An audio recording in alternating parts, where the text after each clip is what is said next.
हूँ नई दिल्ली के जंतर मंतर पर। नई दिल्ली के जंतर मंतर पर पुरानी पेंशन की बहाली के लिए जो है तमाम रेलवे कर्मचारी जो है यहाँ पर मौजूद हैं। तो हम उनसे बातचीत करना चाहेंगे कि आज ये लोग क्यों आए हैं और क्या इनकी मांगे हैं सरकार से। आप लोगों को यूपीएस मिल तो गया है? मैडम, यूपीएस 26/8/2024 को सरकार ने कैबिनेट का मंजूरी दे दी है, लेकिन हमारा डिमांड था ओपीएस, ओल्ड पेंशन स्कीम। जो पुरानी पेंशन का प्रावधान है वही हम मांग कर रहे थे। पहले बात है ओल्ड एज सिक्योरिटी। वो आपका कोई भी एम्प्लॉय रिटायर्ड होता है तो लास्ट बेसिक पे का 50% प्लस डीएनएस रिलीफ के साथ में पेंशन, और साथ साथ में हमारा जो कंट्रीब्यूशन होता है टियर 1 कंट्रीब्यूशन है एनपीएस में, उसका जीपीएफ का मान्यता दीजिए। अब सरकार यूपीएस लाए, भले ही हमें लास्ट बेसिक पे का 50% और डीएनएस रिलीफ का पेंशन की बात कर रहे हैं, लेकिन हमारा जो अंशदान होता है एनपीएस टियर 1 का अंशदान होता है, उसको सरकार बहुत बड़ा मात्रा जो पैसा होता है 90% अपने पास रख रहे हैं। और जब कोई आदमी रिटायर्ड करता है वो ये 90% बहुत बड़ा रकम होता है। हम चाहते हैं कि वो ये 90% नहीं 100% हमारे पास आए। इसी के मांग के साथ में हम आए हैं। और दूसरी बात, सरकार ने एज कैपिंग का रखा 25 साल। कोई भी एम्प्लॉई अगर लेट में आता है, मान लीजिए कि 35 साल 37 साल में आता है कोई तो उनका तो 25 साल नहीं होगा, तो उनको तो पेंशन नहीं, यूपीएस नहीं मिलेगा। और साथ साथ में बीआरएस की प्रावधान हुआ यूपीएस में, जो बोला गया कि कोई भी आदमी जिस टाइम पे बीआरएस लेंगे तुरंत प्रभाव से उनको पेंशन नहीं मिलेगा। तो ये हमारा मांग है कि बीआरएस लेने के बाद ही तुरंत प्रभाव से उनको पेंशन लिया जाए, सुपर अन्वेषण तक उनको इंतजार ना करना पड़े। आप कौन से, जैसे नॉर्थन रेलवे है या कौन सा? मैं ईस्ट कोस्ट रेलवे में हूँ, वेलफेयर इंस्पेक्टर के हैसियत से काम कर रहा हूँ। और मैं Indian railway movement for old pension scheme का नेशनल प्रेसिडेंट हूँ। और आज की जो विशाल पेंशन धारणा प्रदर्शन हुई, ये इसमें ऑल ओवर इंडिया से जितने भी इंडियन रेलवे के जोन से वहाँ पे सभी साथी आए थे, और साथ साथ में सेंट्रल और स्टेट गवर्नमेंट के जितने भी एनपीएस एम्प्लॉय वहाँ पे भी सम्मिलित हुए। सर ये बताइए, आप लोग मांग तो कर रहे हैं, लेकिन कुछ लोग हैं जो यूपीएस से अभी आया है तो उससे तो खुश है, कुछ संगठन वाले तो। कोई यूपीएस से खुश नहीं है ना। हमारा एक आईआरएमओ पीएस का एक ऑब्जेक्टिव है, हम किसी का व्यक्ति बेसिस और किसी संगठन का विरोध नहीं करते हैं। सबसे बड़ी बात है किसी संगठन का नाम लेना हमारे लिए गुनाह ही हम समझते हैं। और हालांकि यूपीएस का गुणगान कोई नहीं कर रहा है। आप अगर ग्राउंड लेवल पे देखेंगे यूपीएस किसके लिए ले रहे हैं? एनपीएस लोग जो एक 2004 के बाद अपॉइंटमेंट है उनके लिए ले रहे हैं ना।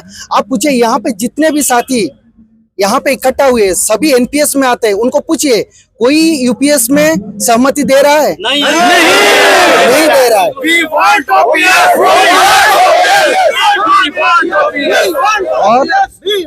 और यूपीएस का सहमति अगर कोई रिटायर्ड पर्सन देंगे तो हम क्या कह सकते हैं? अच्छा, वो रिटायर्ड है इस वजह से? वो रिटायर्ड है, आपको उनको 75 एज है तो उनको पेंशन मिल रहा है। हाँ। तो जो दुख दर्द है, हमारे जो एनपीएस एम्प्लॉई 2004 से अपॉइंटमेंट हुए उनका दुख दर्द को देखिए। वो एनपीएस से रिटायर्ड हुए हैं, किसी को 1500-1700 रुपया पेंशन मिला है। अब वहां पे जब 25 साल का सर्विस खत्म हो जाएगा, उनका कितना बड़ा कर्पस बनेगी, उस कर्पस को सरकार रख रही है। उनको भी तो सर ये भी तो कहा जाता है ना, सरकार के पास फंड नहीं है इतना, कहाँ से सरकार देगी? और मैडम ये फंड वाली बात नहीं है। ये जो फंड की बात कर रहे हैं, साथी बता रहे हैं तीसरा इकोनॉमी की बात कर रहे हैं। अब बताइए, ये जो सरकार का कंट्रीब्यूशन 10% को बढ़ा के 14% किया गया, 14% को बढ़ा के 18.5% किया गया, तो ये क्या अंशदान गवर्नमेंट का रेवेन्यू से नहीं जाता है? और ये किसके जेब से जाता है? साधारण जनता का टैक्स से जाता है। और दूसरी बात है, आप 18.5 इन्वेस्टमेंट कब तक कर रहे हो? 30 साल के लिए कर रहे हो। हम तो पेंशन मांग रहे हैं। आज की लाइफ एक्सपेक्टेंसी पीरियड कितना होता है? 69.7। तो 60 साल से लेके 70 साल तक 10 साल के लिए हम पेंशन मांग रहे हैं। 50% ऑफ द लास्ट बेसिक पे मांग रहे हैं, लेकिन आपने 30 साल के लिए 18.5% कर रहे हैं। तो 18.5 into 3 मल्टीप्लाई करिए, मोर देन 50% होता है। तो ये मोर देन 50% किसके पास में जाता है? ये कॉर्पोरेट सेक्टर में जाता है। अच्छा ये सर बताइए, आजकल तो नौकरियां मिल ही नहीं रही है, आप लोग को एटलीस्ट नौकरी तो है ना, तो आप लोग उससे संतुष्ट नहीं है? नौकरी हमने मेहनत करके पाए हैं। जो आज के समय में कोई भी अगर आप किसी आदमी को पूछेंगे आपको क्या चाहिए बेटा, क्या होना है, तो वो बोलेंगे कम से कम एक गवर्नमेंट सर्वेंट होना है। तो गवर्नमेंट सर्वेंट इसके लिए होते हैं, उनका social income security old age में रहता है, तो वही social income security old age के लिए ये पुरानी पेंशन का बात है। तो हम अच्छा, आप ये भी कहना चाह रहे हैं कि जैसे विधायक हैं, एमएलए, एमपीज हैं, वो एक बार बन जाते हैं या कई बार बनेंगे तो उनको अलग अलग पेंशन दी जी जी जी जी मैडम, तो उन लोगों के लिए एक दिन का विधायक पेंशन बनता है, उनके लिए पुरानी पेंशन, और हमारे लिए एनपीएस, यूपीएस, ओपीएस। देखिए, एक देश है, एक संविधान है, एक विधान होता है, एक इलेक्शन लेकिन प्रक्रिया। उनकी संख्या भी तो कम होती है ना। संख्या होने से क्या होता है? अगर मान लीजिए संख्या कम होगा तो इतने बड़े जो बड़े संख्या है, जिस बड़े संख्या को पीपुल बोलते हैं, by the people, for the people, of the people, इसमें से गवर्नमेंट बनता है, तो ये पीपुल का जो दुख है उसको आप नहीं सुनेंगे, कम लोगों को दे देंगे, ये कौन सी न्याय है? ये कौन सी न्याय है? तो इतने बड़े तादाद लोग मांग रहे पुरानी पेंशन, उनको नहीं देना है, ये तो अच्छा, मतलब ये और भी संगठन हैं जो आप लोगों का समर्थन कर रहे हैं। बहुत बड़े संगठन है। हमारे साथी मंजीत पटेल जी कहाँ गए? ये हमारे साथी है, ऑल इंडिया एम्प्लॉयज फेडरेशन के नेशनल प्रेसिडेंट है, हमारे साथी है। ये आप पुरानी क्या कहना चाहेंगे सर? देखिए, मैं आपको आपके माध्यम से पूरे देश नहीं बल्कि पूरी दुनिया में एक मैसेज कन्वे करना चाहता हूं कि भारत सरकार या कारपोरेट से दबाव में जो भी स्टेटमेंट जारी कर रहे हैं, खास करके कि पेंशन देना आज के टाइम पर इकोनॉमिक बर्डन है, मैं ये प्रूफ करना चाहता हूँ और हमने अपने रिसर्च जर्नल से इस बात को प्रूफ किया है। सेंट्रल गवर्नमेंट में तकरीबन 29 लाख एम्प्लॉयज़ हैं। 29 लाख एम्प्लॉयज़ में से बमुश्किल 0.5% ऐसे लोग होते हैं जिनकी सर्विस शॉर्ट लेंथ की होती है, मतलब विद इन 20 ईयर्स वो लोग रिटायर हो जाते हैं। क्योंकि हमारे सेंट्रल गवर्नमेंट में क्या है कि 27 साल के बाद एज बाउंडेशन है, आप नौकरी में नहीं आ सकते, यानी आप कम से कम 32 साल के लिए नौकरी करोगे। अगर आप एससी कम्युनिटी से हैं, एसटी कम्युनिटी से हैं या ओबीसी रिजर्व कैटेगरी से हैं तो आपको 30 और 32 तक आपको मिलता है, फिर भी आप 28 साल तक नौकरी करते हैं। ऐसी कंडीशन में मिनिमम सरकार को अपना कंट्रीब्यूशन जो 14% अभी कर रही है एनपीएस में, वो 14% को जब हम कैलकुलेट करते हुए जाते हैं तो लास्ट टाइम पर वो कॉर्पस इतना होता है कि उस कॉर्पस से एटलीस्ट 16 साल तक ओपीएस सरकार दे सकती है। अब मैं जो आपको फैक्ट समझाने वाला हूं कि हमारी लाइफ एक्सपेक्टेंसी केवल अभी 70 साल है। मतलब कोई भी आदमी, अगर 1 लाख आदमी रिटायर हुए तो 1 लाख आदमी अगले साल तक जिंदा नहीं रहते हैं, उसका कुछ परसेंट इन द मतलब रिटायरमेंट के बाद उनकी डेथ हो जाती है, कुछ अगले साल डेथ हो जाती है, कुछ ऐसे करके हमने जो कॉर्पस देखा। अब क्या करती है सरकार, एनपीएस में ये टोटल पैसा, मतलब मेरा कंट्रीब्यूशन प्लस सरकार का कंट्रीब्यूशन दोनों एक बार उसकी जेब से निकला तो हमेशा के लिए चला गया, ठीक है ना। वो चाहे मुझे मिले या मेरे परिवार को मिले, एक मिनट, सैलरी में से जो कट रहा है वो फिक्स तो हो रहा है नहीं ना नहीं आपके नहीं, लिए? मेरी बात तो सुनिए। मैं जो यही बात बताना चाहता हूँ, एक बार जो सरकार की जेब से पैसा निकला या हमारी जेब से पैसा जो भी निकला, वो या तो हम उसको यूटिलाइज करते हैं या फिर वो कारपोरेट सेक्टर यूटिलाइज करते हैं। वो सरकार के पास कभी पैसा वापस नहीं जाता।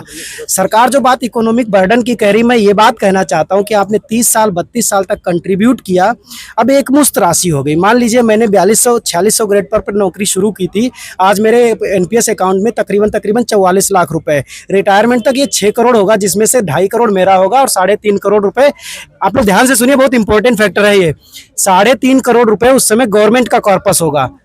अब ये 3.5 करोड़ में जो गवर्नमेंट ने हमें 30-32 साल तक कंट्रीब्यूट किया है, ये मैं रखना नहीं चाहता, ना ही मैं कारपोरेट को देना चाहता हूं। मैं ये चाहता हूं कि ये वाला पैसा जो सरकार ने कंट्रीब्यूट किया सरकार के पास चला जाए, इससे सरकार का रेवेन्यू बढ़ेगा, सरकार की जो इकोनॉमिक जो स्ट्रेंथन है, वो पावर है, वो स्ट्रेंथन होगी।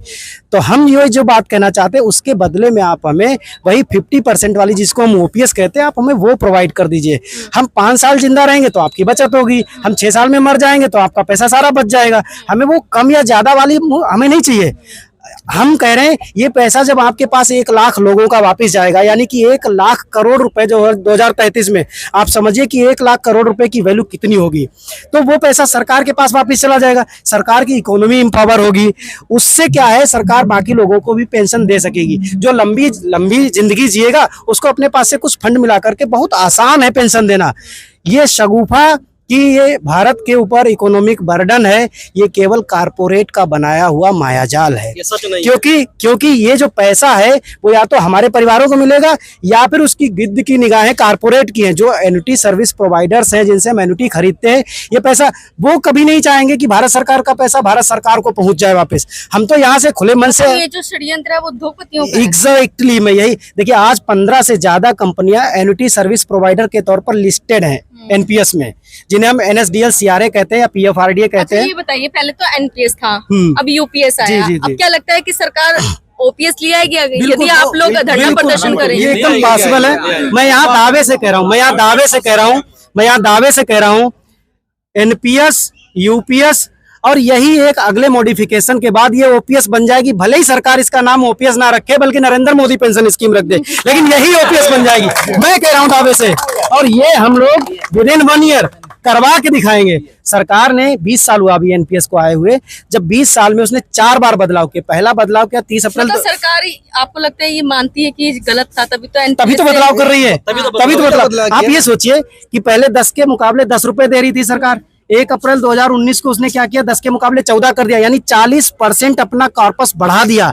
40% अपना रेवेन्यू बढ़ाना कोई हंसी मजाक नहीं है। इसका मतलब सरकार को पता था कि ये बहुत इनजस्टिफाइड स्कीम है, बहुत शोषणकारी है, इस 40% तभी बढ़ा है ना। अब कह रही है 14 से हम 18.5 करने के लिए तैयार है। इसका मतलब है कि आपके पास पैसे की कोई दिक्कत नहीं है, आप कारपोरेट को देना चाहते तो 14 से 18.5 चले गए, और 18.5 से भी आप 21 भी चले जाओगे, क्योंकि वो पैसा आपके उन रिश्तेदारों को और उन वो 2 दोस्तों को 3 दोस्तों को जा रहा है ना, जिनसे क्या ना इलेक्शन टाइम पर आपकी फंडिंग होनी है। अरे हम पैसा सरकार का है, हम राष्ट्रभक्त लोग हैं, हम सरकार।